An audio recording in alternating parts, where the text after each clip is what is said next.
Hey everyone, welcome to this explainer. We're jumping right into what's become the ultimate modern measuring stick for truth, scientism. But what exactly happens when we try to use that very same measuring stick on itself? If you've ever been told, that only things you can prove in a lab actually matter, well, you're going to find this absolutely fascinating. Think back to Charles Dickens' as A Christmas Carol for a second. When the ghost of Jacob Marley shows up, Ebenezer Scrooge's very first reaction is to just explain away this wild, transcendent experience as a digestive issue. He literally blames the ghost on a bad piece of beef. It's kind of hilarious, but it perfectly illustrates this modern tendency we call eliminative materialism. Basically, when faced with complex realities, like human consciousness, moral agency, or deep spiritual experiences, this mindset just automatically assumes our senses are glitching, dismissing those transcendent realities as nothing more than biological or cognitive malfunctions. To unpack all this without getting bogged down in the weeds, here's our roadmap for the explainer. We're going to look at 1. The claim of strong scientism. 2. Why verification defeats itself. 3. The limits of falsification. 4. Science's hidden philosophical rules. And finally, 5. The promised plan alternative.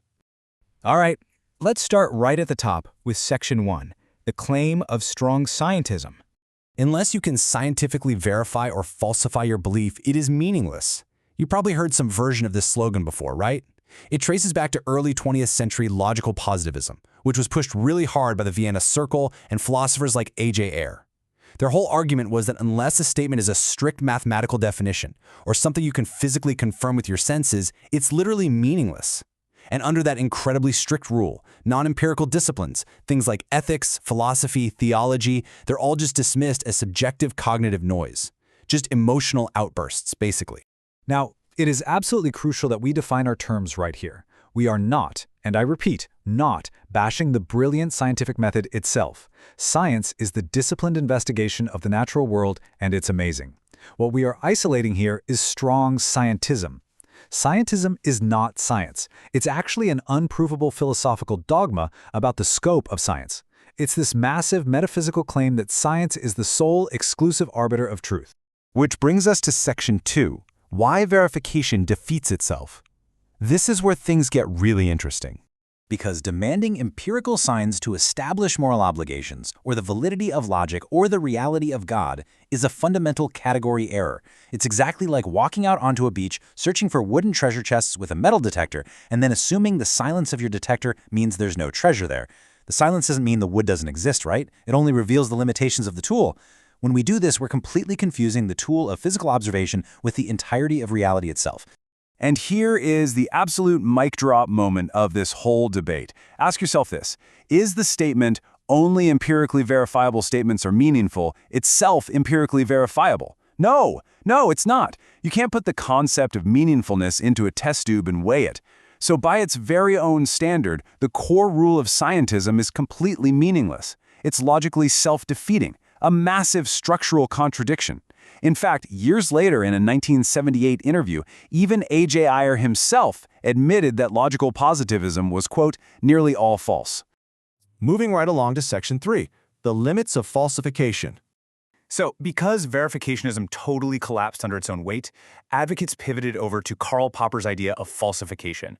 The idea there is that a belief is only valid if it can potentially be proven wrong by an experiment. But as it turns out, real science is way messier than that. Philosophers like Pierre Diem and W.V.O. Quine pointed out that scientific predictions actually depend on a whole connected network of basic assumptions. Theories are never just tested in a vacuum.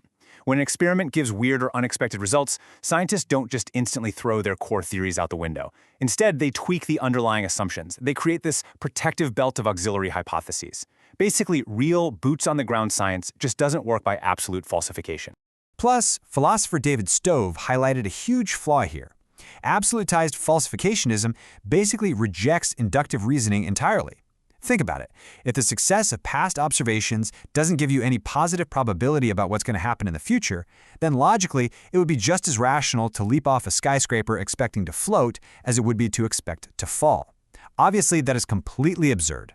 So relying solely on strict falsificationism as the ultimate test for rationality, yeah, it's deeply flawed.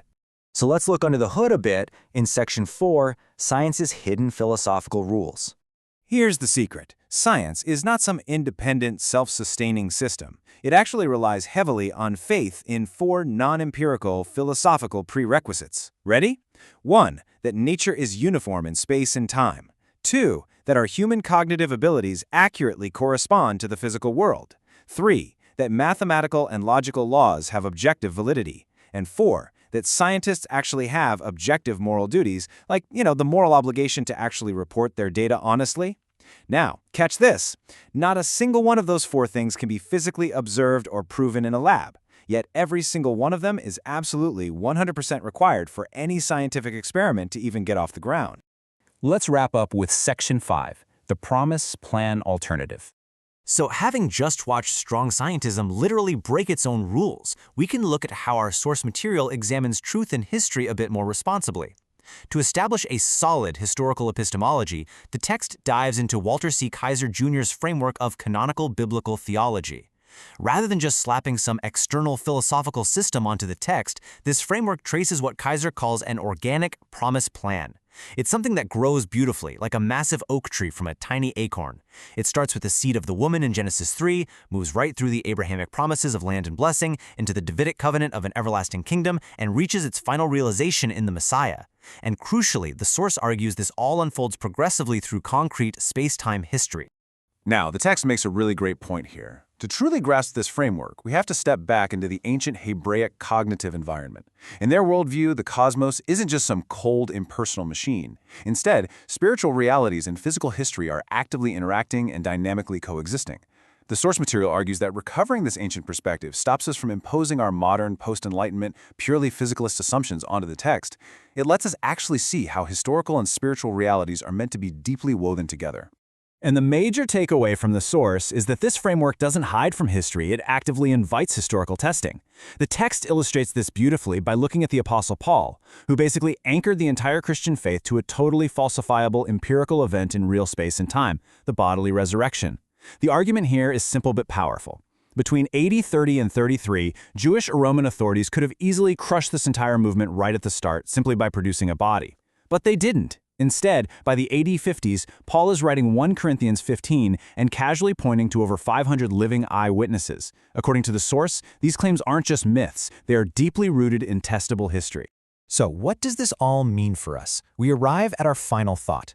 We've clearly seen that strong scientism, that rigid demand that absolutely everything must be physically verifiable, is a totally self-refuting philosophy. It fails its very own test.